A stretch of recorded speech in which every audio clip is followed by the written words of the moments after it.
Doing it wrong. I think I'm doing it right now. I'm not positive, but I feel as though I'm doing it right. It says I'm live. We'll find out. Excellent connection. Oh, that's a problem. Is it buffering? It is. It's buffering? Yeah. Oh, hey. All right, well, it's catching up now. You guys tell me how bad it is. It looks fine. Okay, cool. All right, let me turn my phone off.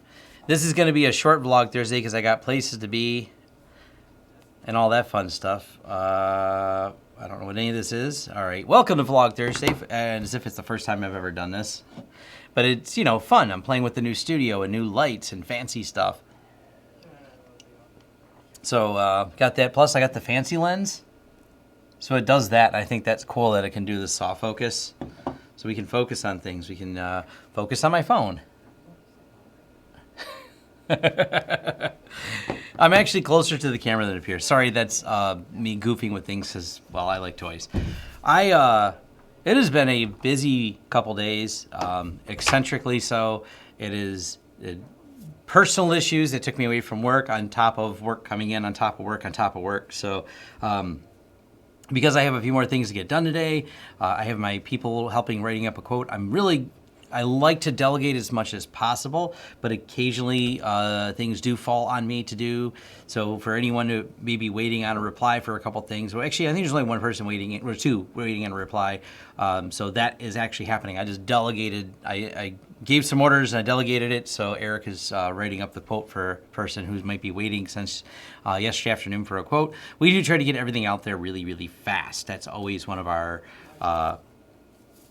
goals, is to move quick when it gets to these quotes and getting back and being responsive and everything else. And today did not go as well as planned because of a lot of updates I had to do to a bunch of firmware and a bunch of old UniFi equipment.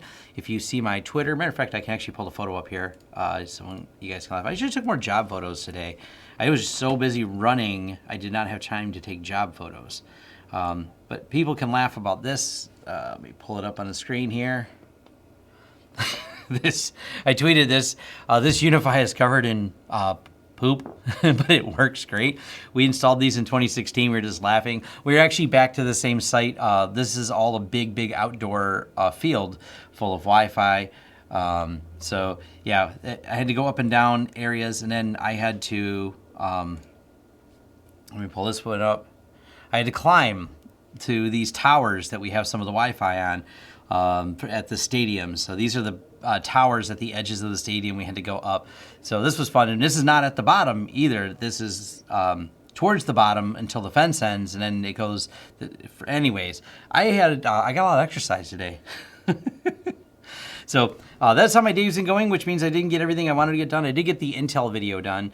And I noticed someone had mentioned about that Intel tried to bribe the security researchers, which I thought was interesting. I don't know that to be true. Someone's posted a Reddit link, and it sounds true. I was waiting to read more into it more than a Reddit link, and a few people seem to have a discussion on it.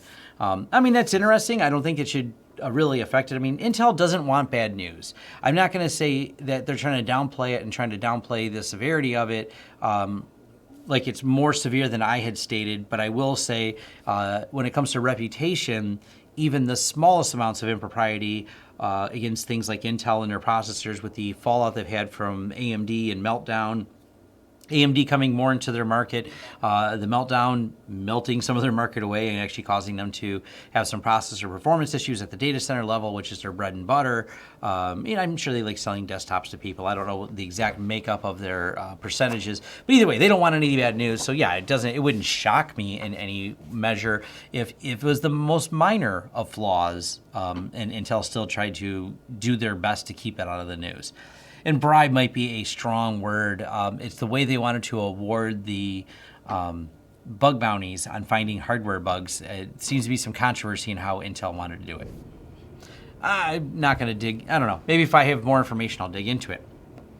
So MSP stuff I wanted to talk about. So there seems to come up a lot of questions, and I wonder if I have some of these I can. Oh, look, Tom has paper.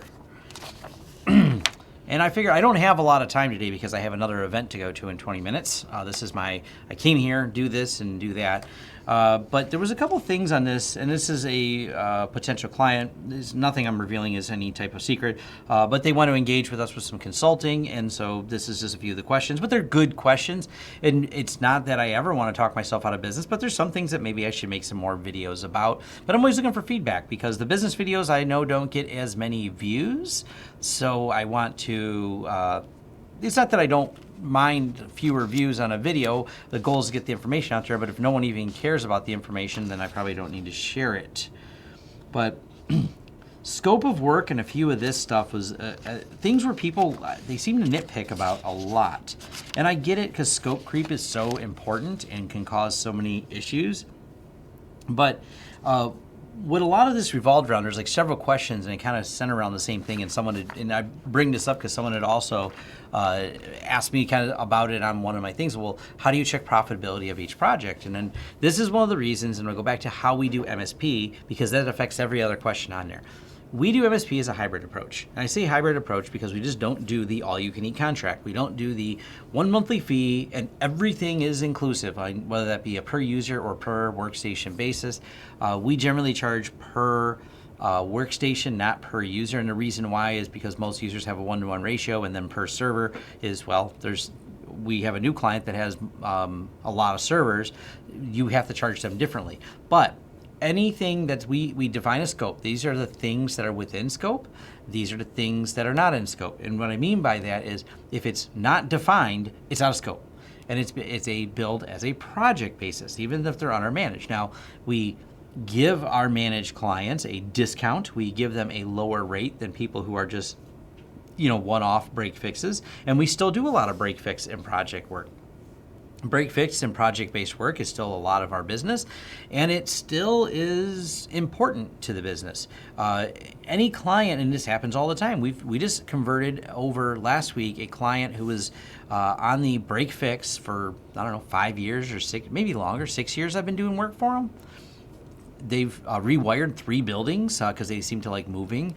They've changed a lot of things at the company. They've always just called us when there's a problem. We've billed them, and they've always been happy to pay the bill. They've been a wonderful client. They finally decided, though, that, let's take things a little step. They had a close call with some security issues, and they go, let's go ahead and let's just not worry about it anymore. We don't want to have to worry about malware and things like that, and us babysitting all the antiviruses. Let's just get you guys to take care of it. So now they're a full MSP client. So I have no problem doing this. And I see some people like it's all or nothing. It's MSP or your break fix. You can't be in between. I don't really get that. As long as you take on jobs that are within the realm of what you are capable of doing, that are within the realm of reasonable, and I come from a position as I've grown my company, I won't lie, you may not have this option starting out, but I am in a position that I have worked myself into I can say no to things. And that's the other part of what I was going to get at here is saying no. We decline jobs more frequently now than we used to. But even when I was a lot hungrier and a lot younger of a company, I still chose not to do things that would compromise my sanity or integrity or ability to complete them just because there was dollars attached to it. And then some people want to attach very, very small dollars to it. And you go, well, do I need the experience? Do I really need this job? And sometimes, unfortunately, that happens. I can't speak for your situation, but everything matters in context. But we are in a position now, and it's fine. We can turn down more work. We just turned down a very large, very expensive infrastructure job because it was in an old building. The requirements they had for us was very unreasonable. Matter of fact, there's 2. One of them I just turned down via email today because they want us to wire an older, it is a home converted to a business, but in the district it's in is kind of a more historic district in our area. And they said you can't use any raceways, which is they want everything inside the walls. I didn't even go look at the house. I know most of the houses in that general area are plaster, not even drywall. They're so old, they're about 100 years old. They don't want anything in the walls, and they don't want any wires exposed. Okay, raceway, which is, you put like a channel track on there. They don't want that either. I'm like, well, I don't know where you want things put, and I'm not a construction crew, and I certainly don't do plaster, so it's a back and forth of, we'll pay you, and I'm like, I'm sure you will. You hire a plaster guy and I'll poke holes in the wall.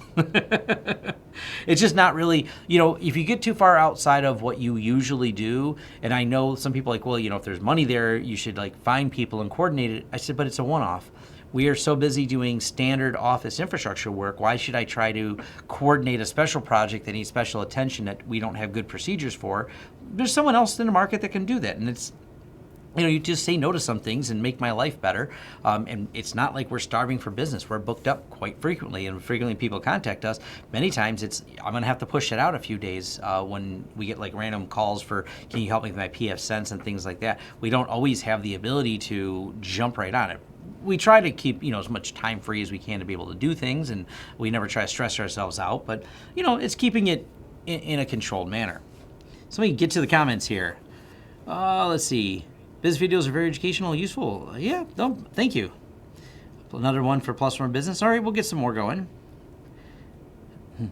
Whole UK, cool.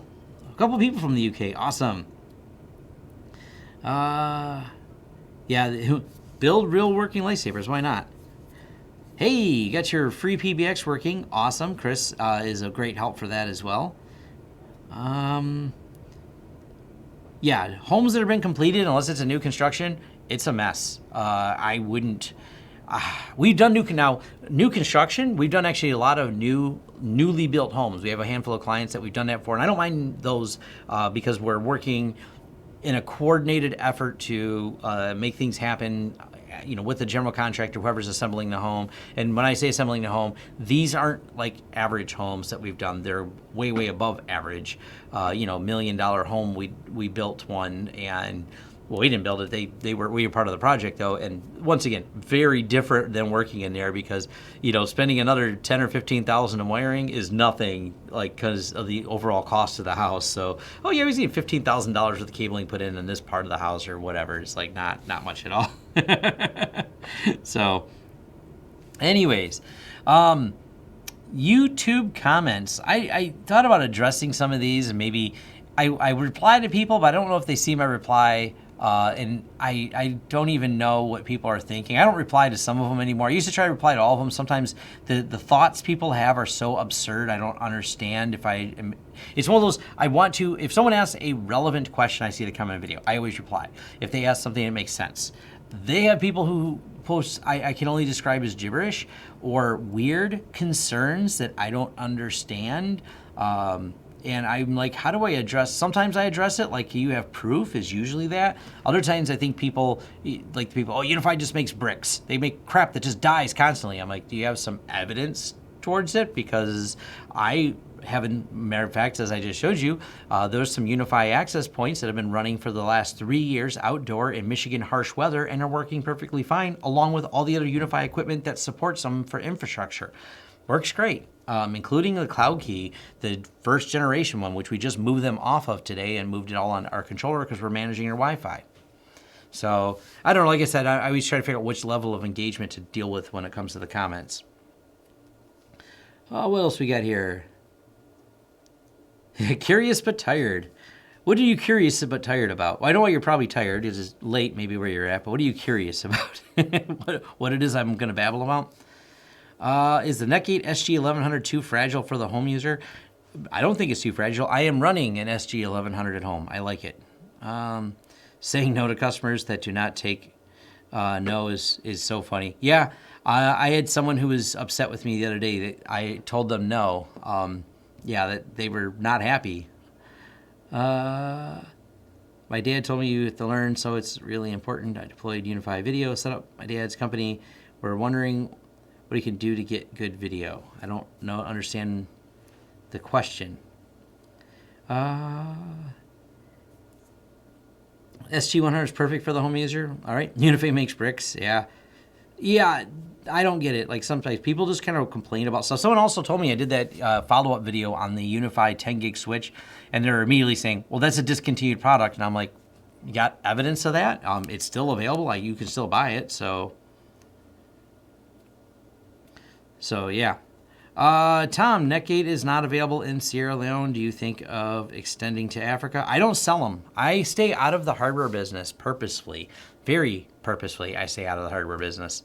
I don't like being in the hardware business.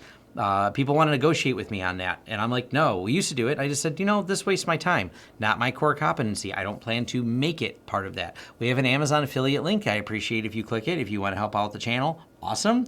If you don't, I don't hate you. But that's not, trying to make margins on hardware, unless I'm the one making the hardware, it's low margin. So why? And then right away you get people negotiating, going, oh, I can get it here cheaper.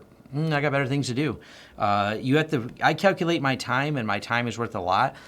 Plus, whenever you're leveraging product, you're always leveraging against someone else's knowledge. And what I mean by that is anything can change with that product, especially, and I hear all the whiners, and I'm going to make a video about the whiners sometime because they're posting in public forums. I am free to call them out.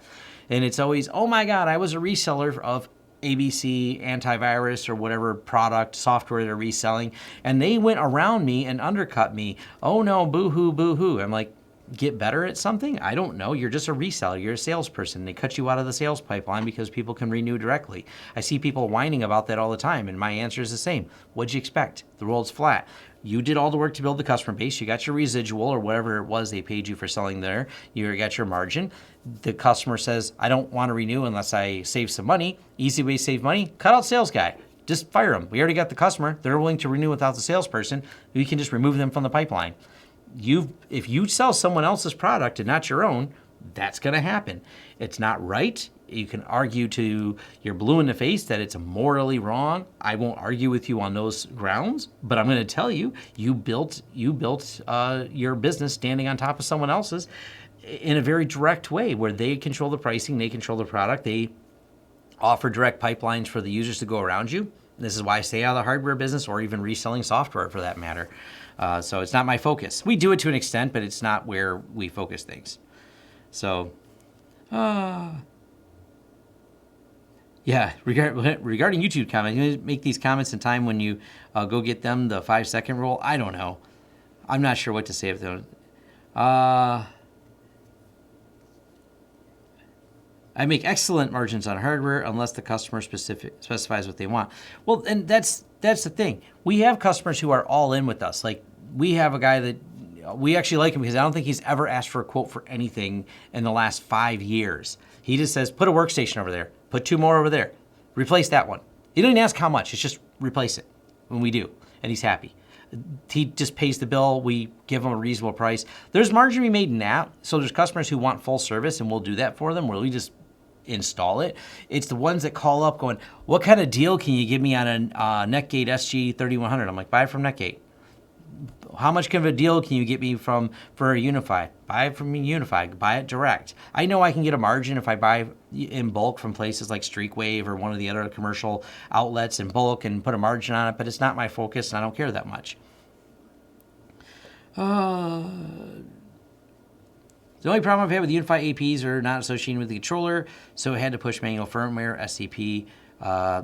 I have seen them shipped to me from Amazon with old firmware, and we've just manually updated the firmware before adopting, and it works fine. So that's been my solution for those edge cases where that happens. Not a big deal if you know how to do it.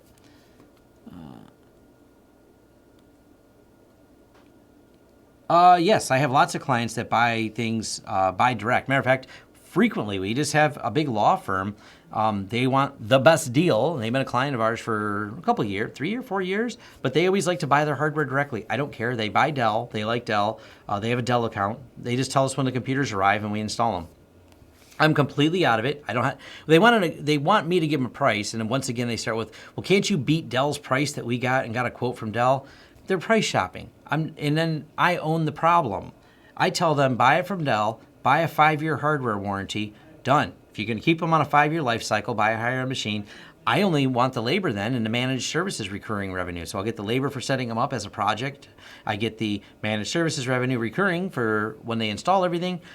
If the hardware goes bad, they can call Dell and Dell will come out and monkey with the whatever broke on the motherboard. None of it's my problem. I only have to work on the software side and make the recurring revenue and don't have to send anyone out there ever. That's just easier. Maybe I'm lazy, but it's a business model of that works for me, is what I should say. So, and some of them, like I said, they do buy PCs from us, and I'm happy about them too. Cannot port.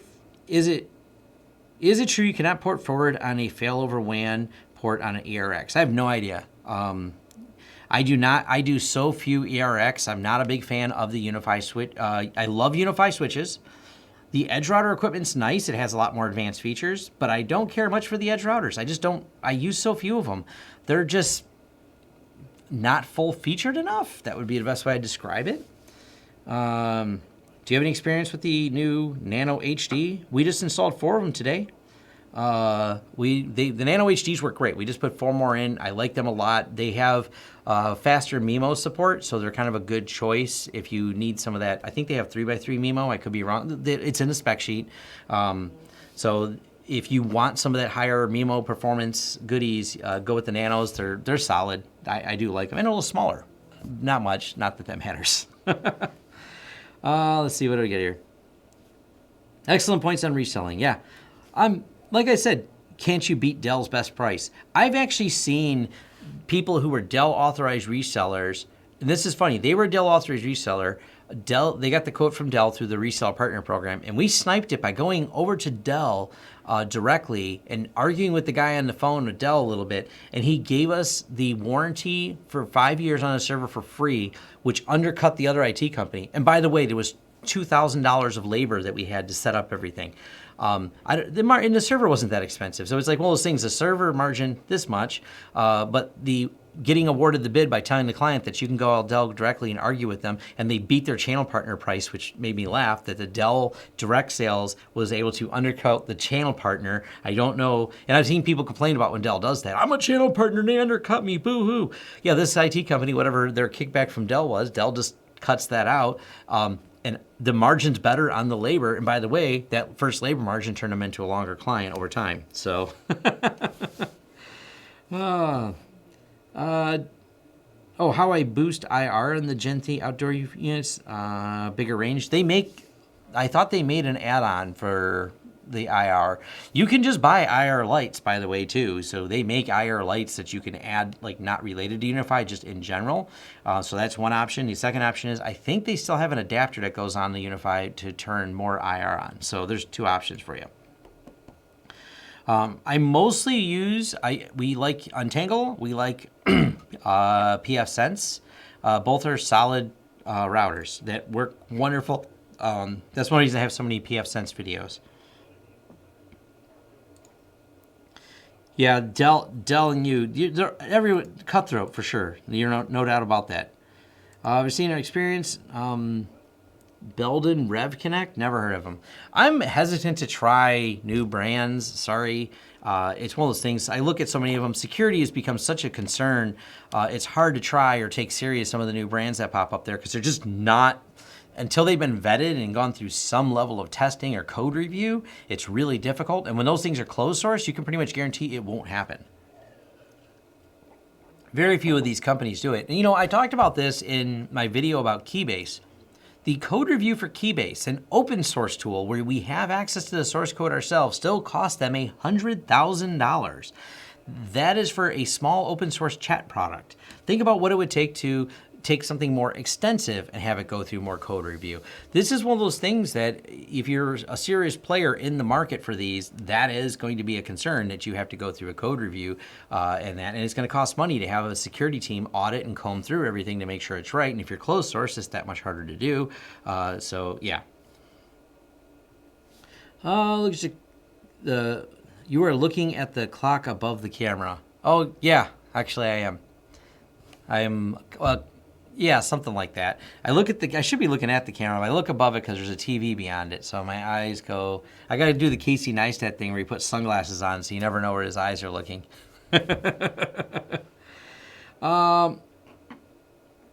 Is there any advantages? Yes, I talked about that in the Parrot video and I left a link. There are plenty of advantages. There are more utilities and better desktop support under Parrot than there were under Kali. Parrot is also, I don't know that Kali is, I honestly I can't remember now. Parrot is also a rolling distribution, which is really cool. It's a rolling release, so it's always up to date based on Debian testing. So there's another advantage on there. Free PBX rocks, really loving the videos, awesome. Deployed it in 3 hours. Zoiper's running great too, awesome. Do you think zero tier would be a viable option for SD-WAN with failover? It doesn't work like that. So it will allow seamless failover in certain circumstances, but it's not a WAN bonding solution. It is not a SD-WAN bonding solution, I should say. That I know of, there's nothing open source that will do that. It is a SD-WAN solution, but not an SD-WAN bonding solution. And the problem is we're throwing around buzzwords here, so you kind of have to dig into what is it supposed to do, and then base your information and knowledge on what it's supposed to do. That's the better way to describe it. I am doing another failover video too, because I've explained this to so many people who contact me for work, how failover works, and it's because they think it works differently. Sometimes the job doesn't go through, so to speak. They contact me, they want me to set something up, they think it works differently than it does, and they're always disappointed to learn it doesn't work that way. Therefore, I need to do a follow-up video so I can say, watch this video, and if this video doesn't answer the questions of what you think you want to hire me for, we'll go from there. I got a client who wants to install security cams. What service should I get? They said it would be 10 to 20 cameras. Honestly, if you're not going to go with the UniFi, take a look at the ExactVision systems. They're pretty nice. EXACQ. If you Google it, finds it. ExactVision. Glass on a name is Tom. Remove glass. Lawrence, the IT guy. Yeah. They sent, this was a marketing gimmick. They sent me this. I told them I have my own payroll company. This is some other payroll company, but I'll drink out of their glass because I like the glass. I like it because I got the same one at home. Cisco versus Huawei. Your opinion on the U.S. ban of Huawei products? So basically, you have two options: Huawei or Cisco, when allow this 5G equipment. As I understand, I've not really researched the market fully. You have two companies that have a poor track record for security. I don't know that Huawei's nefarious, really. I think they're a disaster in terms of quality, based on everything I've read. When they've done these reviews, they found all kinds of bugs in them. Cisco found all kinds of bugs in them and all security problems that Cisco's had. Overall, Cisco's a little bit higher than Huawei, so I kind of get the ban. I don't know if it's political or not, but Huawei's not a great, from what I've understand, and I'm talking like from black hat people, not from some engineer or government review. Go look up some black hat talks about Huawei, and they found a ton of little security holes in it that just don't seem to get patched. So they seem to be a problematic system to install. So the quality levels they're at are not right. Yeah, failover load balancing is pretty trivial in pfSense. Just opening a source solution for the link bond. Yeah, link bonding is, because it requires a level of interaction essentially with your ISP or some type of data center level to get the connection. It's just a more complicated thing to do. So there's certain things that have to be there. You know, there's plenty of companies that make solutions for it, but it's not a native built-in solution to pfSense. Do you know Invoice Ninja has inventory? Invoice Ninja has no inventory control. And my lack of need of inventory control is because I have such a lack of inventory. We don't stock a lot. We stock a handful of things. I stock a handful of extra parts. So if a local client needed something, we could grab it off the shelf and install it. But for overall, we really just don't have a lot of stuff. I got till 5:40 before I got to leave. If you can see the clock at the back, it's 5:34. I thought it'd refocus. Networks, I need RAID, their disk. One thing they wanted. Post in my forums. More of you should post in my forums. I'm gonna throw that out there. Maybe I just need to say this all the time. I add a little entrance because I'm getting a lot of people who just keep sending me emails. By the way, I'm ignoring all you who send me emails that are just like, hey, I got a question about pfSense, and I'll just reply with the how much we charge for consulting, or you can post it in our forums where I answer questions in an open forum. Hey, thank you, Norland Perez. Thank you very much for the donation. But yeah, when it comes to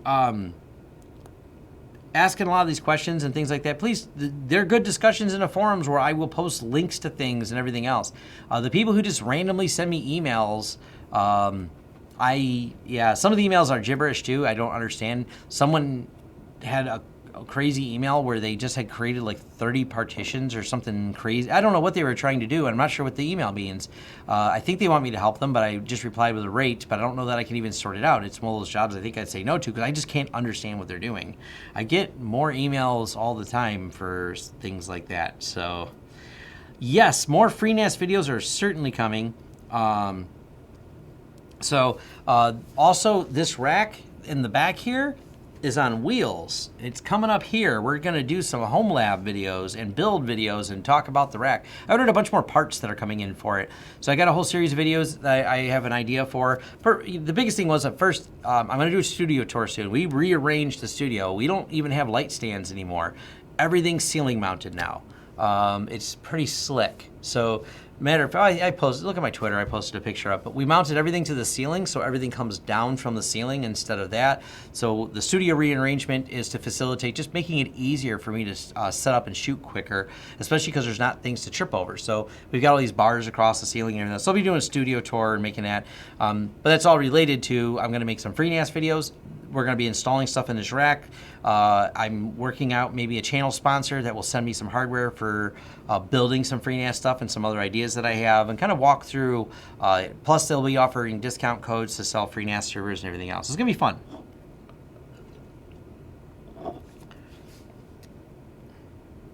Let's see, what do we got here? What is your rate so I don't have to email you? It's published on... I don't even need to say, well, I can tell you what it is as of May 2019. It's $200 an hour, but we publish our current rates on our website under the Contact Us. We do that on purpose. That way it saves the common question when people email, what's your rate? It's on there. You know before you contact me what our rate is. We keep it up to date. If we raise it again, it'll be raised on the website. So as of right now, it's $200 an hour. So, and the details of how we work and everything and how we take payment, which a lot of people want to read me the credit card over the phone and not use a form, and I tell them no. I don't know why so many people ask me that. You can hear a fan running. You hear the air conditioning running, actually. One of the things I do before I start a video, if I'm not doing a live stream, is I flip the air conditioning off, record the video, and turn it back on. There's only so much I can do. The vent is right. There's two, well, this is a big room, so there's several vents all in a row, and there's not any way to not hear them. They just kind of occupy the background noise. So yes, you do hear a vent and fan running. Well, let's see. 10 such videos. I have joined my local chambers and made a lot of difference. That's awesome. Good to hear. A vid on virtualized FreeNAS behind virtualized PSN to be interesting. Why? That's a no. There's no use for that. You run it directly on hardware. What else we got here? Putting something at a friend's place. I don't know what that means. Can hear a fan running. All right. Dear sir, all my clients' interwebs are become mine. At my job, please help me. Yeah, sounds like it. Yeah, we just said no to another piece of work that I couldn't make heads or tails of. I'm just like, yeah, I said this person needs a lot more help than we can provide.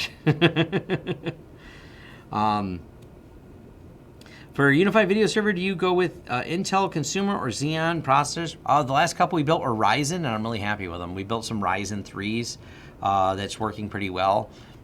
So yeah, we built, I think, 3. We built an Intel and it works good too, but the couple Ryzen ones we built, we've had no problems with the Ryzen at all. So those worked well. They weren't the high-end Ryzens either. They were the mid Ryzen. I don't know the numbers. Steve builds hardware. I'm not much of a hardware person. Any update on new video edit server? So, oh, awesome. Thank you, Clifford. I haven't decided how I want to handle the video update server. I might just build myself a new computer. I found a couple little quirks. I've edited my last week of videos or 2 weeks of videos on the X2Go.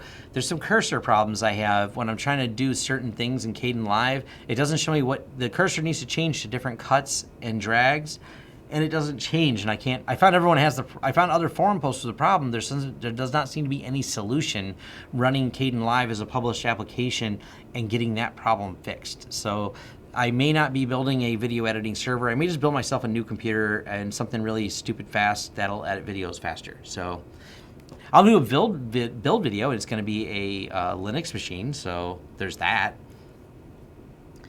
Can you do some little meshing in that noise? Possibly. I think that's it, though. It's 5:40. I got to go to my next event and do things. What else was I going to say? Oh, losing money. Maybe I'll do a video about losing money. I don't know how much you guys want to know about losing money, but this is one of those things that I've argued about, because when people say things like, oh no, big bad Amazon didn't pay taxes, boo-hoo, and it's about carry forward losses and how they work in business. And it's one of those things that I was just laughing because we lost a lot of money last month, and it came up as the topic. People were talking about businesses not paying taxes, and I'm like, well, we lost not a lot. I don't know. I guess it's perspective whether or not it's a lot of money, but some months you lose money. And a business, one of the big jobs we did is delaying payment because payments are delayed. It was a new construction build, and that happens. It's not like they're delaying it purposefully as much as it is. There's always delays in getting paid on some of these bigger projects, but I have to pay all the contractors and all the staff right away. So, there's, I thought about maybe doing a video to discuss that and talking about how losses work in business. It goes back to the business talk stuff. It's kind of just talking about how the numbers work and how some months you can make money and some months you lose money, and that can swing wildly. You might make $40,000 one month, and then next month you lose $18,456. You don't really lose it, though. Someone says, do you lose it? I'm like, we don't lose it. We just didn't make it. We just had $18,456 more in expenses in April than we had in income.